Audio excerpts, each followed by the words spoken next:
Hello. Another session. I already heard the session before me was about future. And in this session, we're more about the here and now and how we can relearn the here and now. I'm a psychologist, neuroscientist, and I work about how we can train our brain, our mind, and cultivate it for nice things like empathy, compassion, changing perspectives, being able to do democracy, tolerance, and so on. I give you an overview. Why did we start doing this? What we've been doing for like 25 years now. We, as psychologists, started even before the pandemic to see a trend which is alarming. Society was getting more and more lonely and isolated. Even before the pandemic, young people, 18, 25 years old, feel more lonely now than the people that are older than 80. And we're going to get back onto that. That has to do with digitalization, with the devices we use every day. But we also saw that there's something like a mental health crisis. That has become an actual pandemic. Too much individualism, which turns into narcissism. The question about narcissism is changing, it's going up in the US for the whole population overall, with all the climate crises and the macro crises. And then we wanted to say, hey, lawyers or economists are talking about institutional structures and changing the institutional designs, but we as psychologists and neuroscientists look at what can we do when we get up in the morning to change ourselves and change systems from within. How can also with upbringing the change happen to more social togetherness, more global togetherness, not only within the nation but globally. Everything against the polarization that we're experiencing nowadays. How can we get together again? And how can we sustain resilience and mental health? Because there's a tsunami of mental health problems rolling towards us, and there isn't enough done against that. So we first started with a huge study 10 years ago, which is the Resource Project. We started to just look, can we train our mind mentally to train all those skills, and can we measure it? Can we do research about that in evidence-based way, state-of-the-art measurements that we know out of psychology? Can we capture that? And then I'm going to introduce something we did during COVID to scale. So the results of the 9-month huge study, we brought into a scalable format, and we call it healthy digitalization. How can we use online training to get people to be healthy again and counteract the unhealthy tendencies from the social media?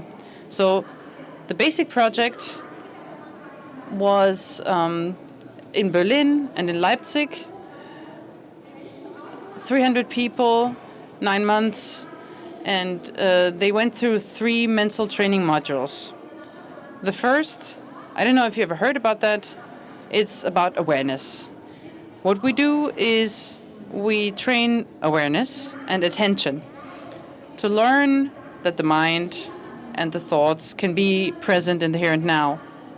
And not, well, it can be useful to look into the future, but it's better to look into the future when you're firmly placed in the now. Emergent futures. For that, you need to train the ability to be present now, not look into your mobile device, not somewhere with your thoughts, where am I going to go later, what's the business, what's the program, now. And if you look at how often are we now with our minds, that's very rare. You can train it. It can be trained that the mind remains in the present moment and awareness stays here. Those were the first 3 months. Then we have a red module because it's opening up the heart. Compassion, gratitude, all the socio-emotional abilities which train the heart, like empathy. And then we have the third module, which is cognitive. It's a meta perspective, changing perspectives. I can have a mental model of the mind of someone else and put myself in their perspective, multi-perspectives. That's a basic necessity to be able to live in a democracy. It can be trained, but it's not that simple. And then we had an app which allowed people every day to see, how are you guys? What are you doing? Where is your mind? Where are your emotions? But also which would give people practices. And we had retreats with coaches and trainers. Before the pandemic, you would actually go into rooms and sit next to each other and practice things. And then there were like 2 practice sessions every day in the app. One would be a classic awareness exercise. And then there were exercises where you had 2 people, which were about diets.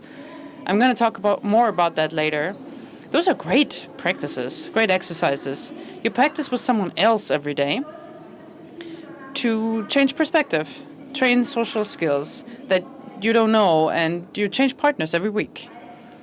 Because how are you supposed to train the social brain without being social, without someone else? And then we looked at the brain.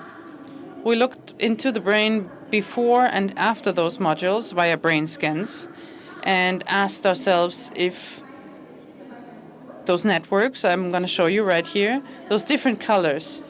The brain is, of course, not colored in different shades, but that just means there is an attention network, an awareness network, which allows us to be focused in yellow.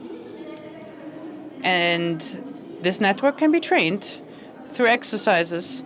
Just like we can go to the fitness studio and train our muscles through certain exercises, you can look inside and train attention through certain exercises. And with other exercises, you can train the red network. That's empathy, social emotions, compassion. Those are emotional networks in the brain.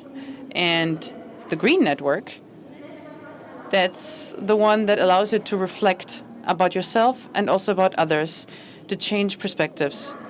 And then we measured the brain before and after 3 months of daily practice with the app. And what did we see? It works. What we saw, it was revolutionary, because we were told the brain just declines after 25 years of age. It atrophies. But what we see here, what we can measure here, the gray matter gets larger, gets thicker. And on average, the participants in the study were 43, 53. No, they weren't children. And we were always told nothing happens except aging, but that the brain can grow, and especially the social brain, and train things like empathy. In red, you can see the networks that are growing. If you train something small, 20 minutes a day, and do those exercises for empathy every day, then your brain grows, and you can also show that empathy grows and gets better. Attention, awareness, and changes of perspectives, we call it social cognition. The social intelligence also increases and improves. So we published 70 papers. This is just a summary of all our findings from just one project. Isn't that amazing? We just do small bits every day, but regularly and over the course of 3 months. And we can't just change the plasticity of our brain and the structure, but we can be more aware and attentive, change perspectives. But it matters a lot which exercises you do. It's like in sports. If you train your biceps every day, you won't think that your feet get better. It's the same with the mind. So you can see, depending on which module you did, stress got better. Social stress only gets better if you do the diet, the exercises with partners. Practice stress every day and not be afraid anymore to be judged, not be beautiful, not whatever, all those fears that young people have with the social media, that they always have to be the best, that can be decreased here. And then we thought to ourselves, okay, but 9 months, that doesn't scale. If you go to hospitals and into schools and say, hey, we have 9-month programs and you have to go into a retreat for 4 days, they say it won't work. So next project we did that was more coincidence than planning, because like everyone else, we were in the pandemic with our lab. No brain scan, nothing during lockdown. So we initiated a cough social project, and that is a mental health study. We took the app from the research project and took thousands of people in Berlin. How do you feel? First lockdown, second lockdown, after opening up first time, after the first lockdown, before the second one, and then 6 months of lockdown. Remember the second lockdown? 6 months. And what we see is, that's just one example of a lot of more. Those were the people from Berlin. They really suffered. You can see depression, loneliness, stress, fear, anxiety. It went up after the first lockdown.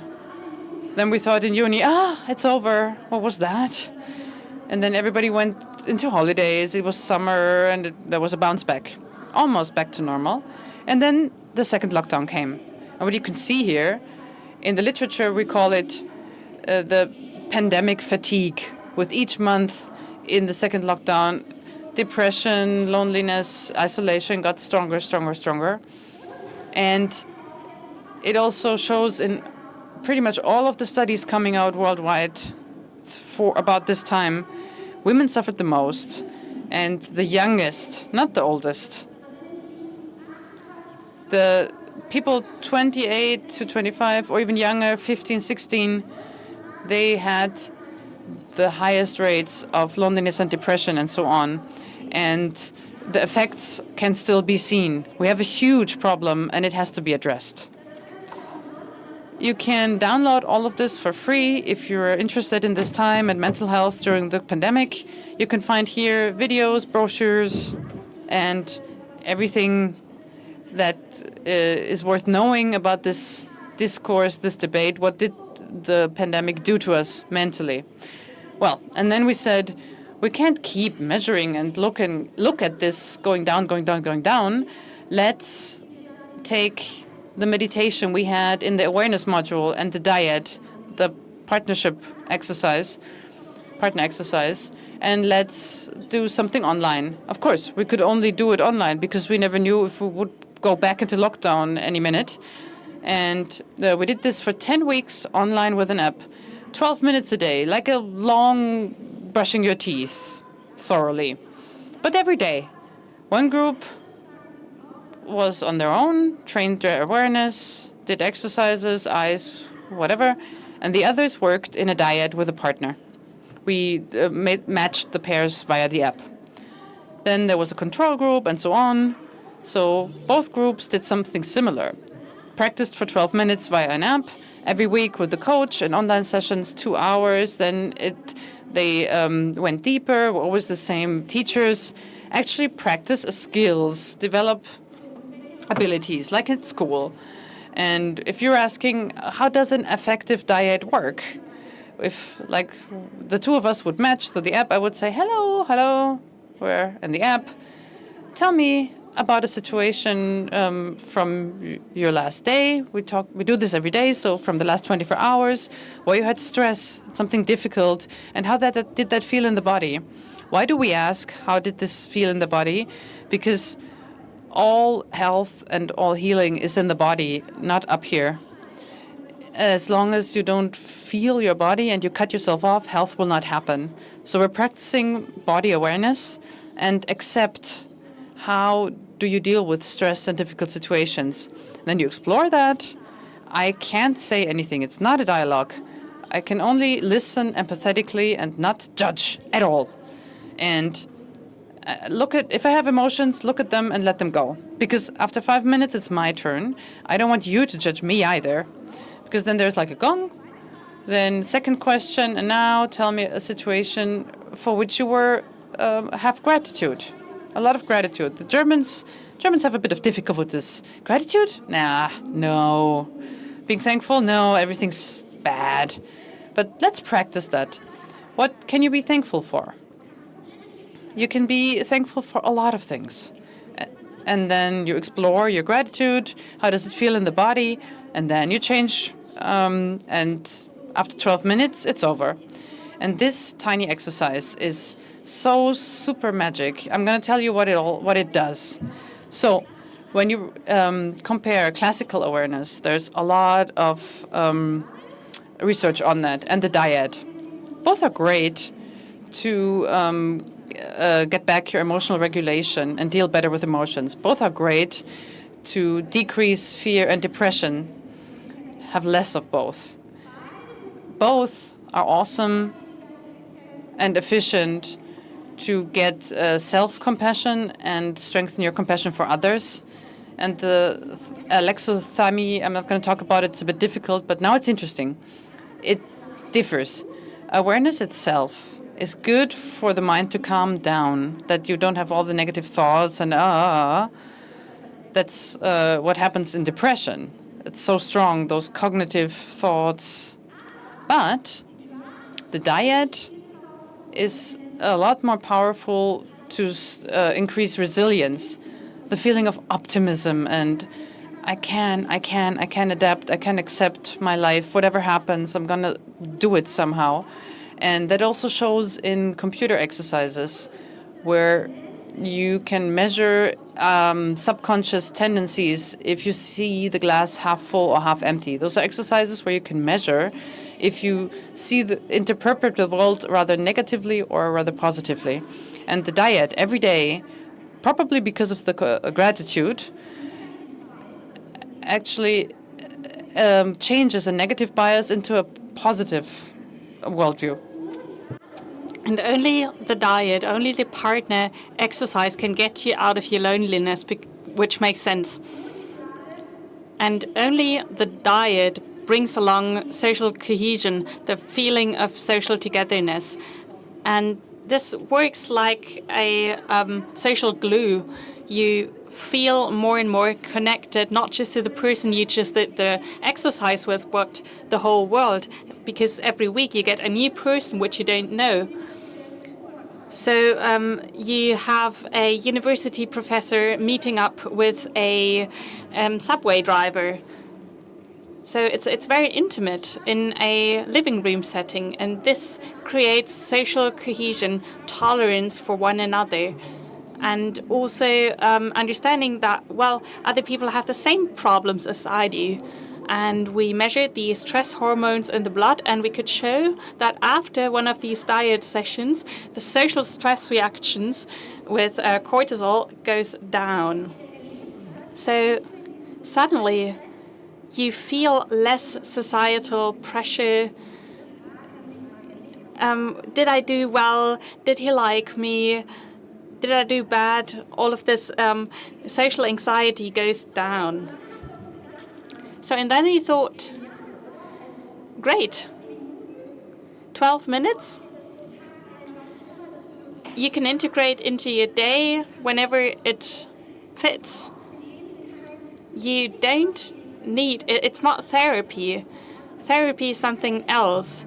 It's a preventative measure, just for feeling good. But you may have heard during the pandemic and with this whole problematic, loneliness goes up, depression goes up. It also has to do with digitalization. We said we have to bring this into society. We don't call it, we call it healthy socialization because it's the opposite of the narcissism of social media.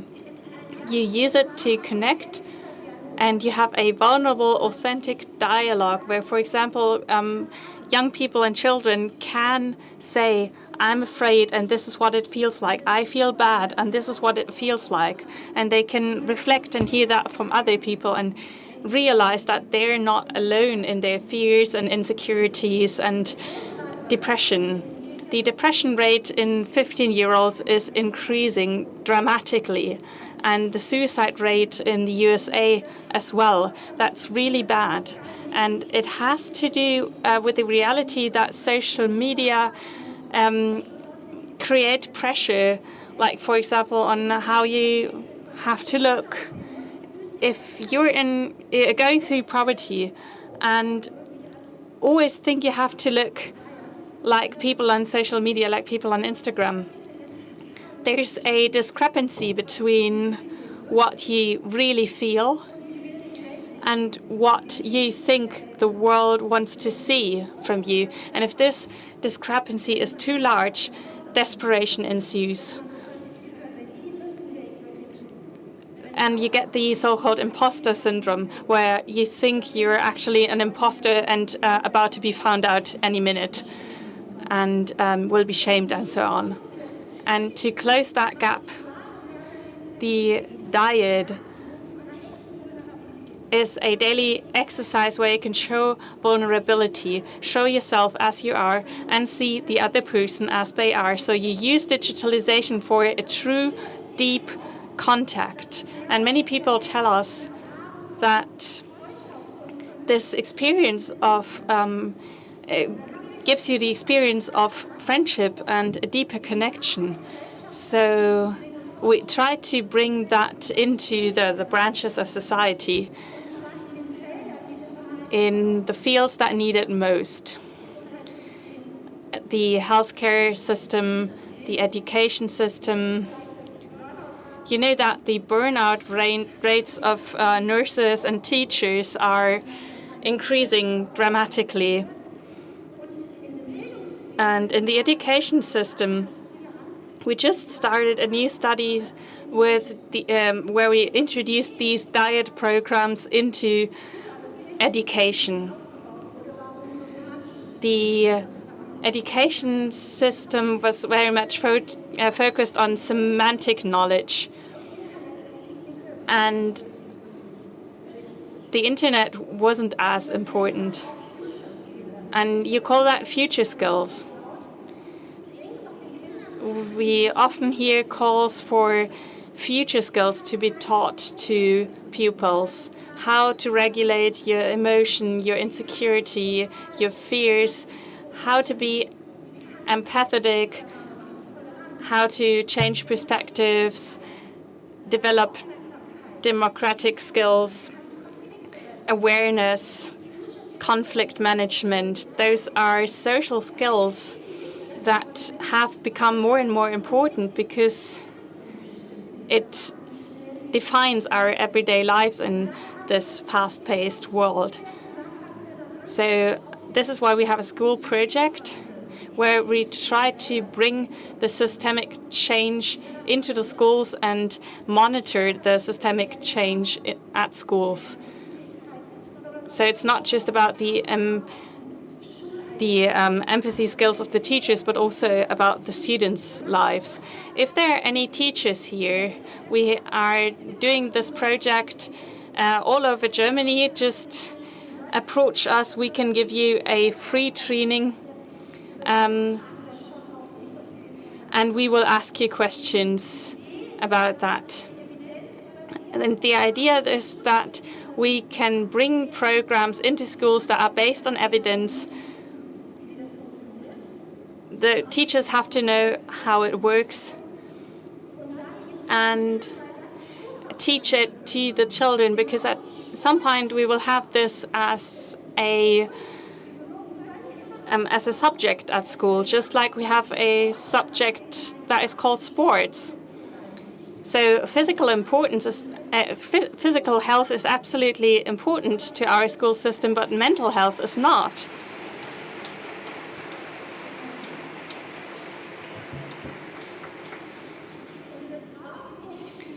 And we don't need much. For example, a child-friendly app, 12 minutes. So it needn't take anything away, because people are always afraid, like, if we introduce that subject, won't math become less important or something? No. The diets are actually addictive, and pupils will love them. So if you know any teachers, recruit them for our project. And if you want to learn about it, we also offer Reconnect masterclasses.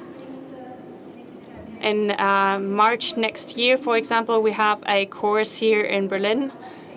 You can find it on our website. It's called Reconnect Masterclass, and you can also take that course as an individual. Thank you very much. I think I've kept up well with the time. Thank you for listening.